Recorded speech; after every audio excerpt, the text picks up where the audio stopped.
قبل ما نخش في الموضوع في موضوع مهم جدا، موضوع مثير للجدل. هو موضوع اللبن البقري. في دكاترة كتير يعني مشهورين على السوشيال ميديا، أطباء ضد استخدام اللبن البقري ومنتجاته، بحجة ان هو بيعمل مشاكل كبيرة جدا في الجسم والتهابات وبيسبب امراض مشاكل في الجهاز الهضمي. وما بين دكاترة تانيين بيقولوا بالعكس، اللبن ده حاجة مفيدة، منتجات الألبان البقري حاجة مفيدة وكويسة وبتمد جسمك بفيتامين دي والكالسيوم وما إلى ذلك. أنا بصراحة يعني بحثت كتير في الموضوع ده، وكنت عايز أعمل لكم حلقة عن اللبن أو الحليب يعني البقري. بس بصراحة ما قدرتش اوصل لحاجة، كل مدرسة معاها الدلائل بتاعتها. فانا قررت ان انا هوقف اللبن البقري ومنتجاته لمدة 30 يوم، وكل حلقة ان شاء الله هقول لكم اذا انا ملاحظ فرق في جسمي ولا لا. انا حتى كنت بفكر ان انا اعمل تحاليل لمعدلات الالتهاب قبل ما ببطل، واعيد التحاليل تاني بعد 30 يوم واشوف هل فعلا اللبن البقري ومنتجاته بيعمل التهابات في الجسم، بيعمل مشاكل ولا لا. وهقول لكم عن النتيجه ان شاء الله اسبوع باسبوع. النهارده فيديو مهم جدا، اتمنى ان انتوا تشاركوه مع احبائكم واصدقائكم، لان احنا النهارده بنتكلم على علاج طبيعي، بنتكلم على اكلات موجوده في البيت بتستخدم كعلاج وكوقايه من الامراض. احنا دايما بنحاول ان احنا نركز على الصحه العامه، وبنحاول ان احنا نركز على الوقايه من الامراض. ففي اكلات كتير موجوده ومتوفرة، ومعظمها غير مكلف ولكن بتعمل عمل الدواء بالظبط. وحابين ان احنا نركز على الاكلات دي ان شاء الله الفترة اللي جاية. ويا ريت تكتبوا لي في التعليقات ايه هي الاكلات من الاكلات العشر اللي انا هتكلم عنهم النهارده اللي انت هتركز عليها او بتحبها او بتاكلها حاليا، وهل كنت تعرف ان هي ليها الفوائد دي ولا لا. فحابب ان انا يعني انا بستمتع بقراءة التعليقات، وعلى فكرة انا برد تقريبا على كل التعليقات، وغالبا انا برد عليها بنفسي. فاتمنى ان شاء الله تشاركوا الحلقة دي وتنشروا المعلومات دي، سواء بنشر الحلقة او بان انتوا تثقفوا الناس اللي بتحبوهم، اقاربكم واحبائكم واصدقائكم. اول اكلة معانا النهاردة هي التوم. طبعا لا يخفى على حد التوم من ايام الفراعنة كان بيستخدم كعلاج، والسر في التوم هو مادة اسمها مادة الألسن. التوم ليه فوائد، التوم ليه طرق معينة علشان تستفيد منه، وليه محاذير وموانع استعمال. فكل أكل هتكلم عليها النهاردة هقول فوائدها، طرق تحضيرها أو طرق مختلفة لتحضيرها عشان يبقى الكلام عملي ميبقاش مجرد كلام. وهتكلم كمان على أضرارها أو المحاذير اللي يجب ان انت تاخدها في الاعتبار لو هتاكل الاكله دي. مركب الاليسن اللي في التوم ده مضاد للعدوى وبيكافح العدوى، يعني بيقوي جهاز المناعه. التوم كمان بيقلل الالتهاب اللي في الجسم وبيعزز من صحة القلب والشرايين، بيوسع الشرايين، وكمان بيقلل وبيتحكم في الكوليسترول الضار او الدهون الضارة اللي هي ال LDL. الحاجة المهمة جدا كمان اللي التوم بيعملها ان هو بيقلل ضغط الدم او بيتحكم في ضغط الدم، ودي طبعا حاجة مهمة جدا. واحنا عملنا حلقة عن علاج ضغط الدم بدون أدوية والوقاية من ارتفاع ضغط الدم، واتكلمنا طبعا على التوم. فبيجي هنا معانا التوم طبعا من أهم فوائده ان هو بيعالج او بيقي من ارتفاع ضغط الدم. التوم كمان بيحارب البكتيريا والفيروسات، فهو مهم جدا لجهاز المناعة. ويمكن في حاجة كمان معظمكم ما يعرفهاش عن التوم، ان التوم بيساعد في تقوية العظام بالذات للسيدات، لأنه هو بيساعد في تظبيط نسبة هرمون الأستروجين عند السيدات. هقول لكم النهاردة على 4 طرق تقدر تستخدم بيها التوم. أهم حاجة في الأول طريقة ان انت لازم تهرس التوم. يعني انت لما تقشر التوم لازم تهرسه وتسيبه لمدة 10 دقائق لربع ساعة عشان يطلع المادة الفعالة اللي فيه. فانك تاكل فص التوم من غير ما تهرسه انت كده مش هتحصل الفايدة.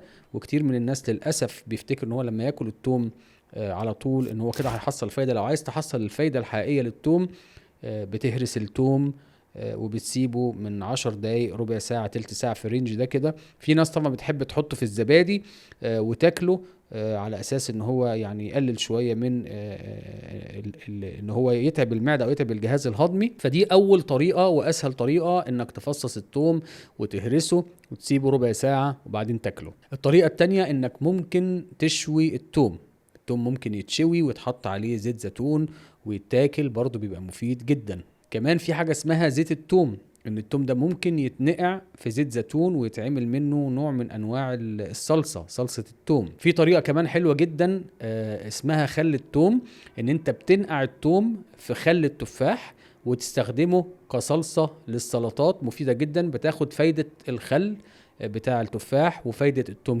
كمان السيدات بيستخدموا معجون التوم طبعا، ان هم بيهرسوا التوم ده وبيضيفوا عليه زيت الزيتون وبعض التوابل، وبيستخدم كمعجون في الطهي. دي كلها طرق ممكن ان انت تعمل بيها التوم. طبعا في مكملات غذائية بتحتوي على التوم بنسب معينة، وبتحتوي على الأليسين بنسب معينة، ولكن دايما احنا بنحاول نشجع الحاجة الطبيعية. لكن اللي حابب ان هو ياخد مكمل غذائي، اهم حاجة يكون من مصدر موثوق منه. لو هو مش قادر ان هو ياكل التوم بطريقة طبيعية فما فيش مشكلة، اهم حاجة ان انت تاخده من مصدر موثوق منه، ويكون خلاصة التوم ده كمكمل غذائي عليه طبقة او طبقة حماية من الخارج علشان ما يبقاش مضر للجهاز الهضمي. في ناس لازم تكون حذرة جدا عند استخدامها للتوم، ان في موانع استعمال وفي محاذير. اول حاجة، لو عندك مشكلة في المعدة، التهاب في المعدة، قرحة في المعدة، مشاكل جامدة في الجهاز الهضمي، التوم ممكن يزود المشاكل دي.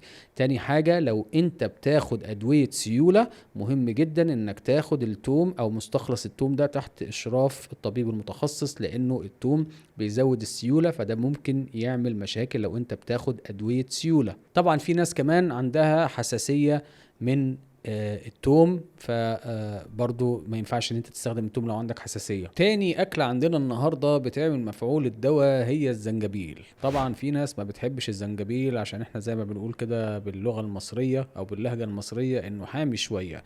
الزنجبيل ده بقى فيه خواص جميلة جدا جدا جدا ومفيدة للجسم.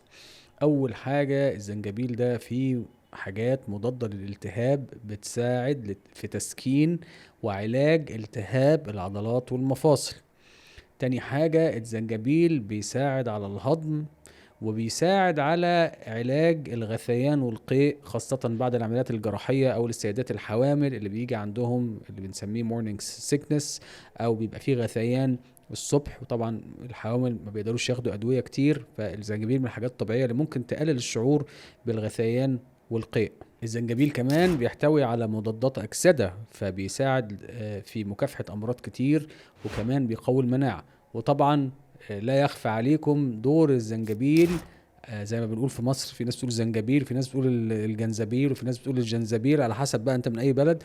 دوره في علاج دور البرد والكحة كعلاج طبيعي لأدوار البرد والكحة واحتقان الزور. فالزنجبيل أو الجنزبيل أو الجنزبيل من الحاجات المفيدة جدا الحلوة جدا. في طرق كتير تقدر تحضر بيها الزنجبيل أو الزنجبيل. اول حاجه، الطريقه اللي هي السهله السريعه، انك تعمله كشاي. اهم حاجه انه يكون فريش، يعني يكون ما يكونش بودره، ما يكونش جاي في باكيتس، انه يكون طازه. بتقطعه شرايح وبتغليه، تعمل منه شاي، بتضيف عليه الليمون والعسل للتحلية وتشربه بألف هنا وشفا. ده جميل جدا جدا جدا. الطريقة التانية انه ممكن يتعمل مربى. طبعا يعني في ناس كتير ما سمعتش ايه مربى الزنجبيل دي. ايوه، ممكن يتعمل مربى ويتضاف عليه سكر ستيفيا وتدهنه على عيش وتاكله كنوع من انواع المربى. جميل جدا. في كمان طريقة تالتة لعمله، ان انت تستخدمه في الطبيخ، فبتحطه بقى مع لو انت بقى عايز تعمل حاجة كمان صحية اكتر، هتخلط الزنجبيل مع التوم مع زيت الزيتون وتستخدمهم كحاجة بتساعدك في انك تطبخ بيه الاكل، فتاخد فوائد الزنجبيل. طبعا في محاذير او موانع استعمال لاستخدام الزنجبيل. اول حاجة، الزنجبيل له تأثير على ضغط الدم، فتناوله بكميات كبيرة لو انت عندك مشاكل في ضغط الدم يجب ان هو يكون بحرص وبحذر. الحاجة التانية، لا ينصح به في الشهور الاخيرة من الحمل. الحاجة التالتة، لو لا قدر الله عندك مشاكل في المرارة أو حصوات في المرارة، الزنجبيل ممكن يزود المشاكل دي، لأنه بيزود إنتاج مادة الصفراء في الجسم. فلو في مشكلة في المرارة نتجنب أو نقلل من استخدام الزنجبيل. النقطة المهمة والخطيرة جدا زي اللي قلناها في التوم، إنه الزنجبيل له تأثير على سيولة الدم. فلو أنت بتاخد أدوية لسيولة الدم، او ادوية لها علاقة بتخفيف الدم او تخثر الدم، ما تاخدش الزنجبيل الا بعد استشارة الطبيب المتخصص، لانه ممكن يعمل مشاكل لو بتاخد ادوية خاصة بسيولة الدم. تالت أكلة معانا النهاردة في لستة الأكلات اللي بتعمل مفعول الدواء هو الكركم. طبعا الكركم من الحاجات المشهورة جدا اللي الناس بتستخدمها بطرق كتير. طبعا الكركم في مادة الكركمين، المادة دي بتستخدم في حاجات كتير وليها استخدامات كتير وليها فوائد كتير جدا. اول حاجة طبعا مشهور بيها الكركم، واحنا حتى كدكاترة علاج طبيعي بنحبها، هي قدرة الكركم على علاج التهابات المفاصل والالتهابات عامة في الجسم. تاني حاجة الكركم بيعزز صحة القلب، لأن هو له تأثير إيجابي على الأوعية الدموية. الكركم كمان اتعمل عليه أبحاث وجدوا أنه هو ليه علاقة في تحسين وظائف الكبد، وليه علاقة كمان مباشرة بالوقاية من بعض أنواع السرطان، ربنا يعافينا جميعا. الكركم كمان مفيد جدا للجهاز الهضمي وبيعزز صحة الجهاز الهضمي. ويمكن دي فايدة ناس كتير ما تعرفهاش، ان الكركم له تأثير ايجابي على صحة الجلد والبشرة وعلاج حب الشباب، دي كمان من الفوائد بتاعت الكركم. في كذا طريقة لتحضير الكركم. اول طريقة احنا كنا قلنا المشروب الذهبي قبل كده اللي هو الجولدن ميلك، ان انت بتحط كوب من الحليب، اي نوع حليب انت بتحبه، وتحط عليه معلقة كركم صغيرة ورشة فلفل صغيرة علشان فلفل اسود، رشة فلفل اسود صغيرة علشان تطلع المادة الفعالة تستفيد منها، وبتشرب منه كوباية بالذات بالليل. ده بيساعد جدا جدا على يعني الاسترخاء والنوم وعلاج الالتهاب وتقليل ضغط الدم وفوائد كتير. وممكن برضو في ناس، بعض الناس بتحب تحط ربع معلقة قرفة في المشروب الذهبي ده، اتكلمنا عنه طبعا في حلقة ارتفاع ضغط الدم وحلقة بتاعة الوقاية من أمراض القلب. دي طريقة. في طريقة تانية ان هو ممكن بيستخدم طبعا في الطبخ، السيدات طبعا عارفين الكلام ده، فبيتحط على الرز او بيتحط على الشوربة وبيبقى ليه فوائد كويسة. طبعا في شاي الكركم بالزنجبيل، لو عايز بقى تاخد فايدة الكركم والزنجبيل بيتعملوا كشاي مع بعض برضو، بتشربوا كمشروب ساخن. دي برضو طريقة لتحضير الكركم. الكركم ليه موانع استعمال. مرضى حصوات الكلى يبعدوا عن الكركم، لان الكركم ممكن يزود المشكلة، فما تاخدش كركم الا بعد استشارة الطبيب المتخصص، خاصة لو هتاخده كمكمل غذائي او تاخده بجرعة عالية. برضو لو في مشاكل في المرارة الكركم نتجنبه، لانه لو في مشاكل في المرارة واستخدمت كركم خاصة لو بكميات كبيرة، ده ممكن يبقى ليه رد فعل مش كويس على المرارة. الكركم كمان احيانا بيتفاعل مع بعض الادوية اللي بتعالج مرض السكر، وبرضو ادوية السيولة زي ما اتكلمنا على التوم والزنجبيل. فتخلي بالك انه ما تاخدش الكركم كمكمل غذائي دون استشارة الطبيب المتخصص. ولو بتستخدم كمية بسيطة جدا من حين لآخر في الطبخ، ان شاء الله بتبقى الامور كويسة، لكن المحاذير دي يجب ان تؤخذ في الاعتبار قبل استخدام الكركم. رابع اكلة معانا النهاردة اللي بتعمل مفعول الدواء هو الشوفان. طبعا في ناس هتقول يا دكتور شوفان ايه بس، ده الشوفان ده طعمه وحش قوي انا ما بحبوش. والله الشوفان ده مظلوم. وبعدين الشوفان ده ليه طرق كتير قوي ممكن تحضر بيها، هنتكلم عليها برضو. بس الشوفان ده فيه مادة مهمة قوي اسمها البيرا جلوكين. المادة دي بتقلل الكوليسترول في الجسم، وليها كمان دور في تعزيز صحة القلب. طبعا الشوفان غني بالالياف، فده بيساعد كتير الجهاز الهضمي. الناس اللي عايزة تنزل وزنها الشوفان من الحاجات المناسبة جدا علشان تنزل وزنك. الشوفان كمان بيعزز صحة الجهاز العصبي لأن فيه فيتامين بي، وكمان بيقي من وبيعالج الإمساك علشان طبعا وجود الألياف اللي فيه. في حاجتين كمان مهمين جدا الشوفان بيعملهم. أول حاجة بيظبط مستويات السكر في الدم، والحاجة التانية اللي الناس كتير ما تعرفهاش ان الشوفان بيساعد في علاج التوتر لانه بيحتوي على المغنيسيوم. طيب ايه هي طرق تحضير الشوفان؟ الطريقة طبعا التقليدية ان هو بيتعمل في المية، يعني بيتطبخ في مية وبيتسخن او بيتغلي في الميه، وبتضيف عليه بقى زي ما انت عايز تقطع عليه مثلا موزه صغيره، عايز تحط عليه شويه قرفه، عايز تحط عليه معلقه عسل. في طرق كتير جدا تستخدمه في الفطار. بصراحه وجبه حلوه جدا وجميله جدا. ولو انت ما بتحبش طعم الشوفان لو حطيت الحاجات البسيطة دي، انك تقطع عليه فاكهة او تحط عليه معلقة عسل او معلقة زبدة فول سوداني طبيعية من غير سكر مضاف، يا اما بسكر ستيفيا يا اما طبيعية من غير اي سكر، هتغير طعم الشوفان وتخليه حلو. طبعا في بعض الناس في بعض الدول بيعملوا الشوفان ده كشوربة، ففي حاجه اسمها شوربه شوفان، انا اكلتها قبل كده بصراحه ما عجبتنيش قوي. انا شخصيا بحب اكل الشوفان ان انا اعمله في لبن لوز، واحط عليه معلقه زبده فول سوداني خاليه من السكر، يا اما بسكر ستيفيا يا اما طبيعيه خالص، او معلقه عسل اللي موجود، واقطع عليه موزه او اقطع عليه تفاحه او اي ثمره فاكهه كيوي واكله. ده بيبقى حلو جدا بصراحه ومغذي جدا في وجبة الفطار. كمان الشوفان ممكن يستخدم في عمل المخبوزات الصحية اللي هي الكوكيز الصحية، أو حاجات باستخدام دقيق الشوفان. موجود طبعا الشوفان كدقيق برضو، ده بيبقى استخدام كويس. ولو انت مش عايز تحس بطعم قوي ممكن يتحط في عصير، يعني ممكن انت بتعمل عصير تحط الشوفان وتضربه في الخلاط معاه، فهتاخد الفايدة بتاعته من غير الطعم لو انت ما بتحبش طعمه زي بعض الناس يعني. طيب الشوفان ليه محاذير لازم تخلي بالك منها. اول حاجة كتر الشوفان يعمل مشاكل انتفاخ ومشاكل في الجهاز الهضمي. لو انت عندك قولون عصبي لازم تاكل الشوفان بحذر. ونصيحة كمان مهمة هقولها، لو انت ما اكلتش الشوفان خالص او ما اكلتوش بقالك فترة، ما تبدأش بكمية كبيرة، لانه هيتعبك، غالبا هيتعب لك جهازك الهضمي، هيعمل لك انتفاخ وتقلصات ومغص وحاجات زي كده. انا شخصيا بيحصل معايا كده لو قعدت فترة كبيرة ما اكلتش شوفان. فابدأ بكمية صغيرة، ممكن ربع الكمية اللي انت كنت بتاكلها في الطبيعي، وزود على مدار اسبوع او 10 ايام تدريجيا لحد ما جهازك الهضمي يتعود على الشوفان. طبعا لو انت عندك حساسية من الجلوتين او الجلوتين، هو الشوفان في صورته النقية ما فيهوش جلوتين، لكن يعني غالبا ممكن يكون فيه جلوتين، فلو انت عندك حساسية من الجلوتين طبعا هتتجنب اكل الشوفان. في مثل في امريكا بيقول one apple a day keeps the doctor away، يعني لما تاكل تفاحة واحدة في اليوم مش هتشوف الدكتور ولا هتحتاج الدكتور.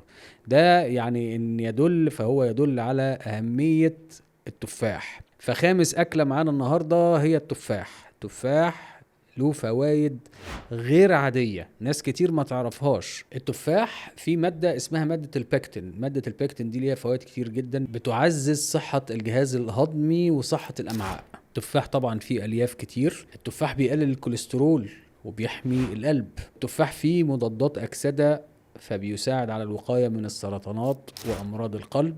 وكمان بيعزز صحة الدماغ والجهاز العصبي. التفاح فعلا من الأكلات السحرية اللي ليها مفعول على جسمك كله، على أجهزة كتير جدا من جسمك. فعلشان كده المقولة اللي أنا قلتها دي مشهورة جدا يعني، وتلاقي ناس كتير بتاكل تفاحية كل يوم. طبعا التفاح مفيش اسهل بقى من طرق اكله، انك تاكله زي ما هو كده كفاكهه طبعا بقشره، انك تعمله تستخدمه في بعض ال الوصفات الصحيه، انك تعمل مثلا فطير التفاح طبعا يعني بمكونات صحيه، انك تجففه وتاكله. يعني في طرق كتير للتفاح، مش محتاج طبعا ان انا اتكلم في الموضوع دوت، لانه التفاح من اسهل الحاجات تحطه في عصير. يعني في طرق كتير جدا انك تاكله. في محاذير، لو انت اكلت تفاح كتير زياده عن اللزوم احيانا يعمل مشاكل في الجهاز الهضمي. ويفضل ان انت تجيب التفاح اللي هو العضوي او الاورجانيك. لو ده مش متاح يبقى مهم جدا ان انت تغسل التفاح كويس وتنقعه في ميه وخل من ربع ساعه لنص ساعه، وبعدين تشطفه كويس علشان لو في اي رواسب لمبيدات حشريه او كده تطلع منه فتاخد الفايده بتاعته. سادس اكله معانا النهارده اللي بتعمل مفعول الدواء هو البنجر، اللي انا اكتشفت ان ليه اسم وانا بحضر الحلقه، اللي هو الشمندر. انا مش عارف مين اللي بيقول عليه شمندر او في اي بلد، يعني قولوا لي في التعليقات لو انت في بلدك بتقول عليه شمندر، بس احنا في مصر بنقول عليه البنجر. البنجر ده ليه فوائد صحية رهيبة. أنا من عشاق البنجر، بحب البنجر جدا. البنجر طبعا في مادة نتريت الأكسيد، المادة دي مهمة جدا جدا لتعزيز الأوعية الدموية. البنجر من الحاجات اللي بتظبط الضغط وبتقلل ضغط الدم المرتفع قولا واحدا، يعني من الحاجات المجربة. البنجر بيساعد الجسم على التخلص من السموم وبيعزز صحة الكبد. البنجر من الحاجات اللي بتساعد الرياضيين ان هو يقدر يبقى عنده قوة تحمل اكتر في التمرين، والاداء البدني بيرفعه. البنجر كمان ليه علاقة بتحسين القدرة الجنسية عند الرجال بسبب تأثيره على الدورة الدموية وتنشيط الدورة الدموية ومادة النيتريك اوكسيد. بنجر كمان ليه فوائد للمخ، لانه بيساعد على تنشيط الدورة الدموية اللي رايحة للمخ، فبيعزز من صحة الدماغ. واخيرا وليس اخيرا، البنجر من الحاجات اللي بتساعد على علاج الالتهابات. البنجر فعلا من الاكلات اللي طبعا هو ممكن تاكل او تشرب زي ما هنقول دلوقتي، من الحاجات الجميله جدا جدا جدا اللي فوائدها رهيبه. طيب ازاي تاكل البنجر؟ في طرق سهله جدا وبسيطه. البنجر ممكن يتسلق ويتحط في سلطه، يتحط معاه زيت زيتون ويتحط معاه خضروات تانية. البنجر ممكن يتعمل كعصير جميل جدا جدا جدا. وممكن بقى تجرب بنجر ورمان، يعني والرمان مش معانا في لستة ال10 اكلات، بس البنجر والرمان من الحاجات الحلوة جدا لصحة القلب ومفيد. حتى بيقول لك البنجر من الحاجات المفيدة للدم لان هو لون الدم. لو عايز بقى عصير صحي ومنعش، يا سلام بقى لما تحط البنجر على الجزر على الزنجبيل اللي احنا اتكلمنا عليه وتشربه كعصير وتدعي لي، ده جميل جدا. طب تحطش عليه سكر طبعا، تحطش عليه سكر. وفي ناس كمان بتحب تشوي البنجر، تعمل بنجر مشوي، يعني ده برضو من الطرق لو انت حابب تغير ممكن تعمل. البنجر فعلا من الحاجات الجميله جدا، ولكن برضو في محاذير لما نيجي تستخدم البنجر. اول حاجه ما تتخضش لو كلت بنجر كتير ولقيت ان لون البول او البراز اعزكم الله اتغير لون الاحمر، ما تتخضش، ده طبيعي جدا لما تاكل بنجر. لو انت شخص عندك حصوات في الكلى كن حذر برضو ان انت تاكل كمية كبيرة من البنجر. واخر حاجة، البنجر من الحاجات اللي بتقلل ضغط الدم، فلو انت بتاخد علاج لضغط الدم او الطبيعي بتاعك ان ضغط الدم بتاعك، طبعا ده غالبا بيبقى عند بعض السيدات او بعض البنات، لو ضغط الدم بتاعك منخفض قوي وخدتي بنجر كتير ده ممكن يقلل الضغط زيادة عن اللزوم، فنكون حذرين في موضوع البنجر. سابع أكلة معانا النهاردة بتعمل مفعول الدواء، ومن الحاجات اللي أنا بحبها قوي هي المكسرات، الجوز واللوز يعني.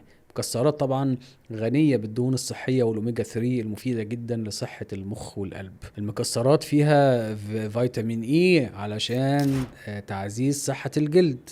المكسرات من الحاجات اللي بتساعد على التركيز وعلى الذاكرة. المكسرات كمان فيها نسبة عالية من المغنيسيوم فبتساعد في علاج التوتر. في حاجات زي اللوز فيها نسبة مغنيسيوم وكالسيوم عالية فبتساعد على تعزيز صحة العظام. طبعا المكسرات يعني مش هقول لكم بقى بتتاكل ازاي، يعني المكسرات ليها طرق كتير جدا، تتاكل بقى لوحدها، تتحط كمان على السلطة. يعني انت لو عايز تاكل مكسرات ممكن تعمل طبق سلطة وتقطع عليه خضار بتاعك وتحط عليه شوية مكسرات، هيغير لك طعم السلطة. ممكن تحط شوية عين جمل، شوية لوز، على حسب نوع المكسرات اللي انت بتحبه، هيخلي لك السلطة طعمها حلو ومختلف وهتاخد الفايدة بتاعته. طبعا المكسرات كمان ممكن تتحضر في هيئة زي اللوز، مثلا يتعمل زبدة لوز بتطحن وتتعمل زبدة لوز او زبدة كاجو. طيب ايه بقى المحاذير والحاجات اللي نخلي بالنا من المكسرات؟ طبعا المكسرات فيها سعرات حراريه عاليه، خاصه حاجه زي الكاجو، ده مثلا اكتر حاجه انا بحبها في المكسرات. فانت ما تقولش بقى ايه الدكتور عمرو قال لنا المكسرات حلوه ومفيده وفيها دهون صحيه انا هاكل النهارده بقى نص كيلو كاجو، لا طبعا ده كميه سعرات حراريه رهيبه. فانت كده تبقى الشيء زي ما بنقول اذا الشيء اذا زاد عن حده بيتقلب لضده. خلي بالك ان في بعض المكسرات زي مثلا الكاجو من الحاجات اللي السعرات الحراريه بتاعتها عاليه. ف يعني معظم التوصيات بتقول لك ايه هاند فول اوف نوتس، يعني الشويه كده اللي تحطه في ايدك، طبعا مش بايدك بقى كده، يعني مش تكبش كبشه كده بقى وتقول لي ايه ده بتحط في ايدي، لا شويه بتحط في ايدك كده، هم دول اللي تاكلهم في اليوم. وطبعا لو انت ماشي على نظام صحي بقى وبتحسب الكالوريز بتاعتك وكده، فانت ممكن بقى بالجرام او بالميزان تحدد انت هتاخد اللوز، لان طبعا اللوز مثلا الكالوريز اللي في اللوز او السعرات الحراريه اللي في اللوز غير اللي في الكاجو غير اللي في الفستق.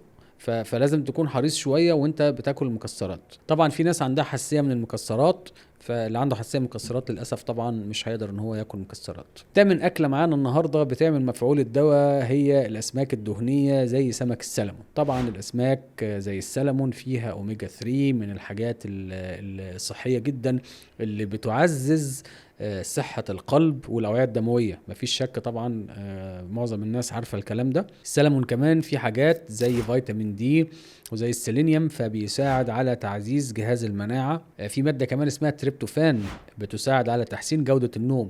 فطبعا اللي بياكل سمك كده كده اصلا بيبقى عايز ينام يعني، بس الاسماك الدهنيه بالذات فيها الماده دي زياده شويه، فبتساعد على ان انت النوم بتاعك يتحسن. الاسماك الدهنيه كمان بتعزز صحه العين والشبكيه، فدي برضو من ضمن الفوائد يمكن ناس كتير ما تعرفهاش الخاصه بالاسماك الدهنيه. طيب طبعا تتحضر ازاي؟ يعني اظن بقى مش محتاج ان انا اقول حاجه زي كده يعني. انا شخصيا يعني لو هتسالني انا بحب ايه، انا بحب اعمل السلمون.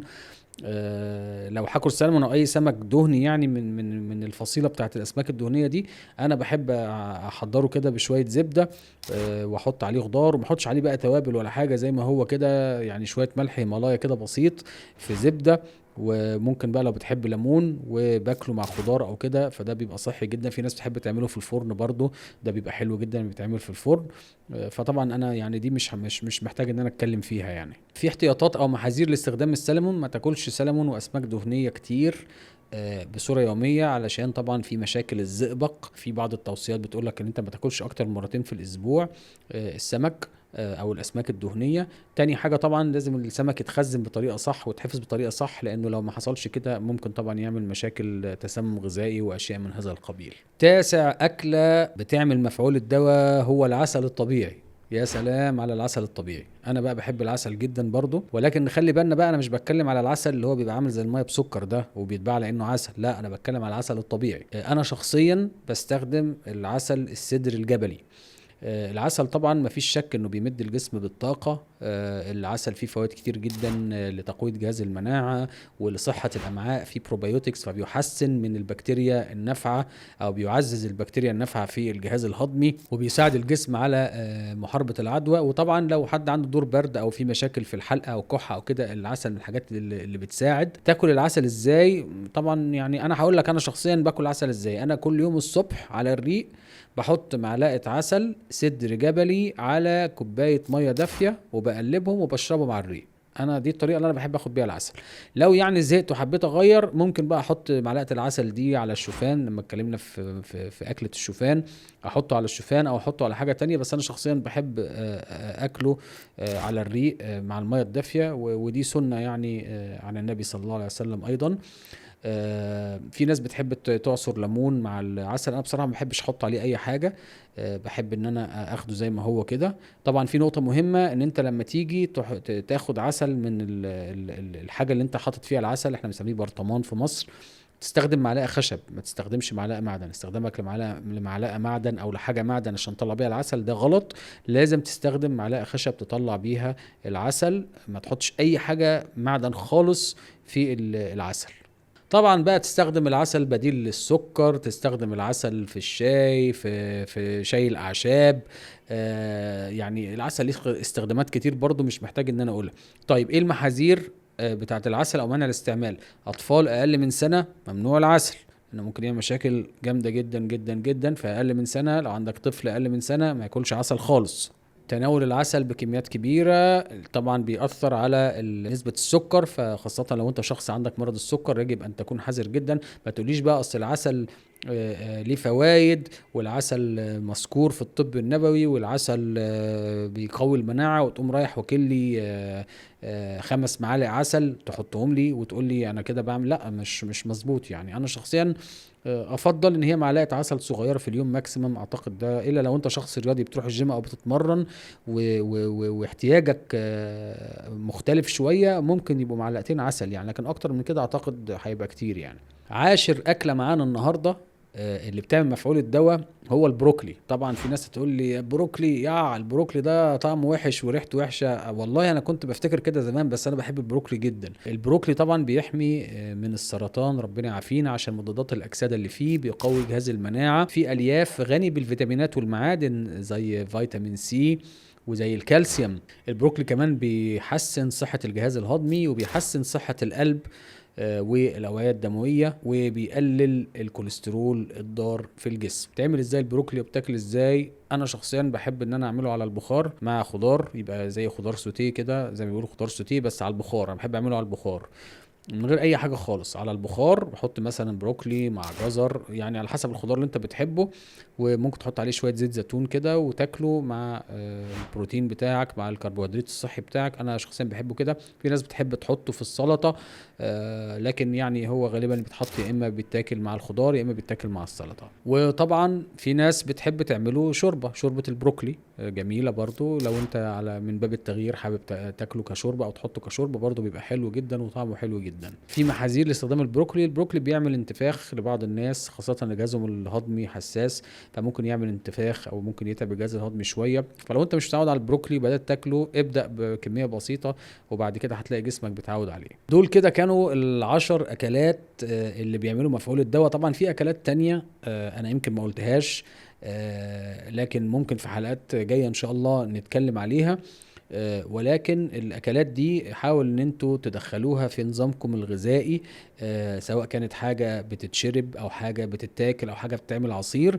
واكتبوا لي في التعليقات ايه اكتر 3 حاجات بتحبوها في العشر اكلات دول، او اكتر 3 حاجات ناويين ان انتوا تدخلوها في نظامكم الغذائي. وشاركوا الحلقة مع احبائكم واصدقائكم، وإن شاء الله نشوفكم في حلقة قادمة بإذن الله. دمتم في صحة وعافية. كان معكم الدكتور عمرو عياد، بودكاست طبيبك. سلام.